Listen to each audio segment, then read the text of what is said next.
இரண்டாவது விதி. நம்ம சேட்டன் பகத் சொல்லக்கூடிய வாழ்க்கை வாழ்க்கையில் வெற்றி பெறுவதற்கு 11 விதிகள் அப்படின்னு ஒரு ஒரு புத்தகம் எழுதியிருக்கிறாரு. அந்த புத்தகத்தில் இருந்து தான் நாம் தொடர்ந்து 2 வாரங்களாக பேசிக்கொண்டே இருக்கிறோம். அதில் இன்னைக்கு அவர் சொல்லக்கூடிய விதி 2வது விதி. ரொம்ப ரொம்ப முக்கியமான விதி. உணர்ச்சிகளை கட்டுப்படுத்தணும். உணர்ச்சிகள் அப்படிங்கிறது அப்படியே தானாக வரக்கூடியது தான். ஒரு சின்ன விஷயங்களில் கூட உணர்ச்சிகள் அப்படிங்கிறத கட்டுப்படுத்த முடியாததுனால தான் குற்றங்கள் மிகுந்து போயிருக்கு. நான் சில ஆண்டுகளுக்கு முன்னால் ஒரு செய்தி ஒன்று பார்த்தேன். அதில் ஒருத்தர் தன்னை பற்றி குறிப்பிடுறாரு. சிறையில் இருந்து வெளியில் வந்திருக்காரு. 15 ஆண்டுகள் சிறையில் இருந்து வெளியில் வந்திருக்காரு. அவர் சொல்கிறாரு, வீட்டில் பக்கத்து வீட்டு குப்பையே எங்கள் தெருவில் சேர்த்துருந்தாங்க. அதை பற்றி நாங்கள் பேசிக்கிட்டு இருக்கும்போது திடீர்னு கோபம் வந்தது. கையில் கிடச்ச ஒரு இதை தூக்கி அடித்தேன். அந்த பக்கத்து வீட்டுக்காரன் மேலே அடித்த வேகம் அவன் செத்து போயிட்டான்.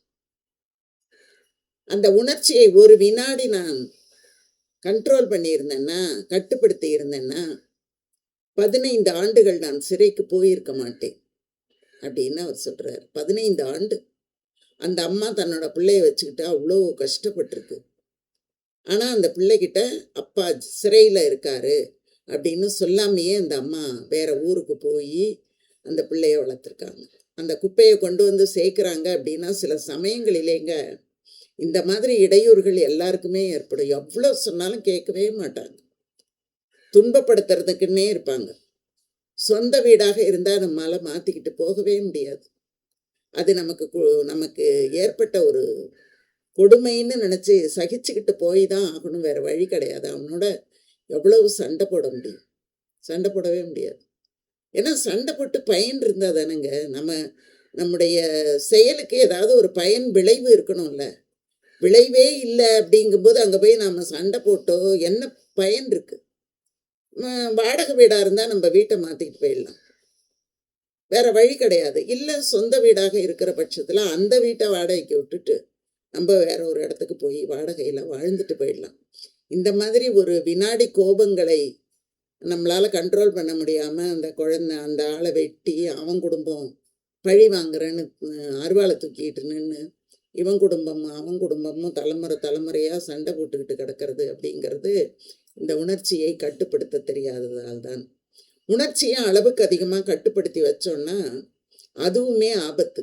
அது ஸ்ட்ரெஸ்ஸு கொண்டு விட்டுடும். ஒரு பைத்தியக்கார மனநிலைக்கு கொண்டு போய் விட்டுரும். எப்படி அளவுக்கு அதிகமாக காற்றடிக்கும் போது அந்த டயர் வெடிச்சு போதோ அந்த மாதிரி தான் மனசும். அளவுக்கு அதிகமான ஸ்ட்ரெஸ்ஸு தான் மாரடைப்பை ஏற்படுத்துகிறது அப்படியெல்லாம் சொல்கிறாங்க. இது நம்மளோட உணர்வுகளை பொறுத்த வரைக்கும். மற்றவர்களுடைய உணர்வையும் நாம் மதிக்கிறது அப்படிங்கிறதும் ரொம்ப ரொம்ப முக்கியமான ஒன்று. எப்படி நம்முடைய உணர்வுகளுக்கு நாம் முக்கியத்துவம் கொடுக்குறோமோ அதே மாதிரி மற்றவர்களினுடைய உணர்ச்சிகளுக்கு நாம் முக்கியத்துவம் கொடுக்க வேண்டும். அதுவும் மிக மிக முக்கியமானது தான். அறிவாளிகள் எப்போவுமே என்ன பண்ணுவாங்கன்னா உணர்ச்சிகளை கையாளுவார்கள். எப்படி அதை எந்த இடத்திலே நாம் செயல்படுத்த முடியும், எப்படி செயல்படுத்த முடியும் என்று கையாளுவார்கள். ஆனால் முட்டாள்கள் தான் அடிமைகளாக மாறி அதிலே சிக்கிக்கொள்வார்கள் அப்படின்னு அவர் குறிப்பிடுறார். இந்த உணர்ச்சிகளை நாம் கட்டுப்படுத்தும் போது ரொம்ப நாம் கவனிக்க வேண்டியது அதிகம். ஏன்னா அதுக்கு நாம் பயிற்சி கொடுத்துக்கிட்டே இருக்கணும் நம்முடைய மூளைக்கு. ஏன்னா உணர்ச்சி வசப்படுவது அப்படிங்கிறது உடனே நடக்கக்கூடியது. ஆனால் கட்டுப்படுத்துறது அப்படிங்கிறது அதற்கான ஒரு முயற்சி தேவைப்படுகிறது. நாம் தான் எதையுமே முயற்சி அப்படின்னா ஒரு செயல் அப்படின்னா அதை செய்யறதுக்கு நம்மளால் முடியலை இல்லை. ஏன்னா நாம் இப்போது சோம்பேறித்தனங்களுக்கு அடிமைகளாக மாறியிருக்கோம். நம்முடைய எஜமானர்கள் நம்முடைய சோம்பேறிகளாகத்தான் இருக்கிறார்கள். அதனால தான் நாம் அவங்க சொல்கிறத கேட்டுட்டு நகர்றதில்லை, அசையறதில்லை. எல்லாத்துக்குமே நாம் யோசிச்சுக்கிட்டே இருக்கோம். நான் இன்னைக்கு ஒரு வீட்டுக்கு போயிருந்தேன். அந்த வீட்டில் டிவி பார்த்துட்டு உட்காந்துருக்காங்க. பக்கத்தில் சாப்பிட்ட தட்டெல்லாம் கிடக்கு, காப்பி குடித்த டம்ளர்லாம் கிடக்கு, அந்த கையை தொடச்சி போட்ட அந்த பேப்பர்லாம் அந்த தட்டில் கிடக்கு. உட்காந்து பார்த்துட்டே இருக்காங்க. அதை கொண்டு போய் அவங்க வைக்கவே இல்லை. எனக்கு அதை பார்த்த உடனேயே என்னடா இது இப்படி இருக்கே அப்படின்னு நான் நினச்சேன். ஒருத்தவங்க வந்திருக்காங்க அப்படிங்கும்போது அவங்களுக்கு ஏதோ ஒன்று சொல்லி சமாளிக்கிறாங்கன்னு வச்சுக்கோங்க. இப்போ தான் சாப்பிட்டோம், அந்த தட்டை பார்த்தா தெரியுது அவங்க சாப்பிட்டு எத்தனை நேரம் ஆகுது அப்படிங்கிறது. அந்த மாதிரி சொல்லி சமாளிக்கிறாங்க. இதுவே அவங்க வந்து கழிப்பறைக்கு போகணும் அப்படின்னா என்ன பண்ணுவாங்க? எழுந்து போய் தானே ஆவாங்க. அப்போ அதை கண்ட்ரோல் பண்ண அவங்களால முடியுது. ஆனால் இதையெல்லாம் ஒரு கண்ட்ரோல் பண்ணி அதை தான் அந்தந்த இடத்துல வைக்கணும், போகணும், வரணும் அப்படிங்கிற அந்த இதெல்லாம் அவங்களுக்கு முக்கியமாக படலை. இது நல்ல பழக்க வழக்கங்களில் வந்து சேரக்கூடிய ஒன்று. அதனால எந்த ஒரு செயலாக இருந்தாலும் அதை வந்து நம்ம அதிகமாக கவனிக்கிறது ரொம்ப அதிகமாக இருக்கணும். எதா இருந்தாலும் சரி, அது பேச்சா இருக்கலாம், இல்லை செயலா இருக்கலாம், எதுவாக இருந்தாலும் நாம திரும்ப திரும்ப கவனிக்கணும். எல்லாருடைய உணர்வுகளுக்கும் நாம முக்கியத்துவம் கொடுக்கணும். எப்படி நமக்கு வந்து மற்றவர்கள் முக்கியத்துவம் கொடுக்கணும்னு எதிர்பார்க்கிறோமோ அதே எதிர்பார்ப்பு அவங்க கிட்டயும் நமக்கு இருக்கணும். அவங்க என்ன நினைக்கிறாங்க அப்படின்னா, அவங்களை அலட்சியப்படுத்தும் போது தான் அவர்களுக்கு கோபம் எல்லை மீறி போகிறது. அவர்களை வெறுக்கும் போதோ, அவர்களை அலட்சியப்படுத்தும் போதோ, அவர்களிடத்துல நாம் வந்து அவர்களை பொருட்படுத்தாமல் புறக்கணிக்கும் போதோ அவங்களுக்கு கோபம் வருகிறது. அந்த மாதிரி உணர்ச்சிகளை அவர்கள் கட்டுப்படுத்த முடியாதவர்களாக மாறி போகிறார்கள். அப்போ நாம் என்ன பண்ணணும் அப்படின்னா, மற்றவர்களினுடைய உணர்வுகளுக்கு நாம் முக்கியத்துவம் கொடுக்கணும். அதை என்ன ரொம்ப முக்கியத்துவம் கொடுக்கணுமா அப்படின்னு கேட்டால் அப்படியெல்லாம் ஒன்றும் இல்லை. சும்மா அப்படி பார்க்கும்போது யாரையாவது பார்க்கும்போது நல்லா இருக்கீங்களா, சௌக்கியமா அப்படின்னு நம்ம கேட்டுட்டு போகும்போது நம்முடைய நினைவு அவங்களுக்கு வரும். நம்ம மேலே அவங்க கோவப்பட மாட்டாங்க. அதே மாதிரி உங்கள் குழந்தைங்க நல்லா இருக்காங்களா அப்படிங்கிறது. மற்றவங்க மனசு கஷ்டப்படும்படி ஒரு நாளும் நாம் பேசவே கூடாது. அதெல்லாம் அவர் தான் சொல்கிறாரு. இப்படியெல்லாம் நாம் இருந்தோம்னா வாழ்க்கையில் முன்னேற முடியும் அப்படின்னு சொல்கிறாரு. முடியாது என்பதை கூட நாகரிகமாக மறுக்க கற்றுக்கொள்ள வேண்டும். என்னால் இது செய்ய முடியாது அப்படின்னு சொல்கிறத விட, இதை வேணா நான் உங்களுக்கு செஞ்சு கொடுக்குறேன் அப்படின்னு சொல்லும் பொழுது, முடியாதுங்கிறத விட எது என்னால் முடியும் அப்படிங்கிறத நம்ம சொல்லலாம். நம்ம வந்து நம்மளை சுற்றி நம்மளை மாதிரி இருக்கிறவங்களே இருப்பாங்க அப்படின்னு சொல்ல முடியாது. நம்மை சுற்றி பல வகையான மனிதர்கள் இருக்காங்க.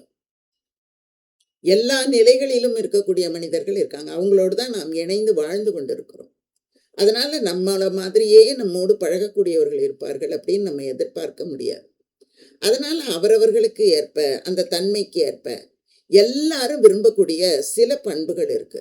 கோவக்காரனா இருக்கலாம், முரட்டு பையனா இருக்கலாம், ஏழையா இருக்கலாம், பணக்காரனா இருக்கலாம், நல்லவனா இருக்கலாம், கெட்டவனா இருக்கலாம், யாரா இருந்தாலும் அவங்க எல்லாருமே விரும்பக்கூடிய ஒரு பொது பண்பு இருக்கு அப்படின்னு சொன்னா அதுதான் அன்பு. அவங்க மேல நாம காட்டுற கரிசனம், ரொம்ப இனிமையாக பேசுவது, பொறுமையாக இருப்பது, ஒரு சின்ன ஒரு தலையசைப்பு, ஒரு சின்ன ஒரு புன்னகை, இது வந்து எல்லாருக்கும் பொதுவானது. அந்த மாதிரி நாம எல்லா இடங்களிலேயும் நடந்து கொள்ளும்போது அது நமக்கு ஒரு நல்ல மற்றவர்களுக்கு நடுவில் ஒரு இணக்கமான ஒரு சூழலை நமக்கு ஏற்படுத்தி கொடுக்கும். நம்ம மேலே அவங்களுக்கு ஒரு பற்றோ, ஒரு பாசமோ, ஒரு அன்போ நம்ம மேலே அவங்களுக்கு ஏற்படுவதற்கான வாய்ப்புகள் இருக்கும். இதுக்கெல்லாம் முக்கியமான காரணம் உணர்ச்சிகளை கட்டுப்படுத்துதல், முறைப்படுத்துதல், பயிற்சி கொடுத்தல், அதன் பிறகு அதை எந்த நேரத்தில் எப்படி நாம் அதை ரியாக்ஷன் கொடுக்கணும், மறுபடி அதை நம்ம எப்படி அவங்களுக்கு நம்ம செலுத்த போகிறோம் அப்படிங்கிறத புரிந்து கொண்டு அதற்கு ஏற்ப நம்முடைய குணங்களை நாம் அமைத்து கொண்டால் நம்முடைய வாழ்க்கை இன்னும் சிறப்பாக இருக்கும் என்று அவர் இரண்டாவது விதியை குறிப்பிடுகிறார். முதல் விதி நான் உங்களுக்கு சொன்னேன். முதல் விதி என்ன சொன்னேன்னுங்கிறது உங்களுக்கு நினைவில் இருக்கும் அப்படின்னு நான் நினைக்கிறேன். இருந்தாலுமே நான் மறுபடியும் ஒரு தடவை நான் சொல்கிறேன். நம்முடைய தகுதியை புறக்கணிக்க கூடாது அப்படிங்கிறது முதல் விதி. நம்முடைய தகுதிகளை புறக்கணிக்க கூடாது. ரெண்டாவது விதி இப்போ நான் சொன்னேனே, என்ன சொன்னேன்? கேள்வி கேட்குறேங்கிறீங்களா? சரி சரி, பரவாயில்ல. மனசை வந்து நல்லா வச்சுக்கணும். ஏன்னா இந்த தகுதிகளில் மனசும் ஒரு தகுதி. புற தகுதியை பார்க்கறது முக்கியம். அதை மாதிரி நம்முடைய அகத்தகுதியையும் நாம் பார்த்து கொள்ள வேண்டும். நன்றி, வணக்கம். தொடர்ந்து பாருங்க. நிறைய கருத்துகள் உங்களுக்காக. நான் இந்த 11 விதிகளையும் ஈஸியாக சொல்லிடலாம் அப்படின்னு நினச்சிக்கிட்டு இருக்கேன். தொடர்ந்து பாருங்கள், உங்களுடைய வாழ்க்கைக்கு அது பயனுள்ளதாக இருக்கும். சரிங்களா? நன்றி, வணக்கம். வாழ்க வளமுடன்.